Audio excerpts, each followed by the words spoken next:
Argentine football team കേരളത്തിൽ കളിക്കാൻ വരുമെന്ന വാർത്ത ഖത്തർ ലോകകപ്പിന് ശേഷം പലതവണ ഉയർന്നു കേട്ടതാണ്.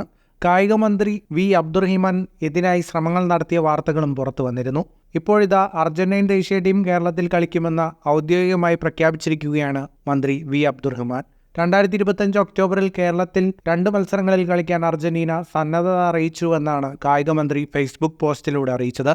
വി അബ്ദുറഹിമാന്റെ ഫേസ്ബുക്ക് പോസ്റ്റ് ഇങ്ങനെ: ലയണൽ മെസ്സി അടക്കമുള്ള അർജന്റീൻ ദേശീയ ടീം ഇന്ത്യയിൽ കളിക്കാൻ ആഗ്രഹം പ്രകടിപ്പിച്ചെങ്കിലും ഭീമമായ ചെലവ് താങ്ങാൻ കഴിയില്ലെന്ന കാരണത്താൽ ഇന്ത്യ ആ അവസരം നഷ്ടപ്പെടുത്തിയെന്ന വാർത്ത കേരളത്തിലെ ഫുട്ബോൾ പ്രേമികളിൽ, പ്രത്യേകിച്ചും നീലപ്പടയുടെ ആരാധകരിൽ സൃഷ്ടിച്ച നിരാശയാണ് അർജന്റീൻ ടീമിനെ കേരളത്തിലേക്ക് ക്ഷണിക്കാൻ പ്രേരകമായത്. ഖത്തർ ലോകകപ്പ് സമയത്ത് കേരളത്തെ നീലക്കടലാക്കി മാറ്റിയ കേരളത്തോടുള്ള ഇഷ്ടം പ്രകടിപ്പിച്ചതുകൊണ്ട് കേരളത്തിന് ക്ഷണം അവർ സ്വീകരിച്ചു. നമ്മുടെ ടീമുമായുള്ള സൗഹൃദ മത്സരത്തിൻ്റെ സാധ്യതകളും കേരളത്തിൻ്റെ ഫുട്ബോൾ വികസനത്തിൽ അർജന്റീനയുമായി സഹകരിക്കാവുന്ന വിവിധ തലങ്ങളും അർജന്റീന ഫുട്ബോൾ അസോസിയേഷൻ പ്രതിനിധികളുമായി ഇന്ന് നടന്ന ഓൺലൈൻ മീറ്റിംഗിൽ വിശദമായി ചർച്ച ചെയ്യപ്പെട്ടു. അർജന്റീന കേരളവുമായി ഫുട്ബോൾ രംഗത്ത് സജീവമായ സഹകരണത്തിന് സന്നദ്ധത അറിയിച്ചു. കേരള സർക്കാർ നടത്തുന്ന ഗോൾ പരിശീലന പദ്ധതിയുമായി സഹകരിക്കാനും 5000 കുട്ടികളെ പരിശീലിപ്പിക്കാനുള്ള താൽപ്പര്യവും അവർ പ്രകടിപ്പിച്ചിട്ടുണ്ട്.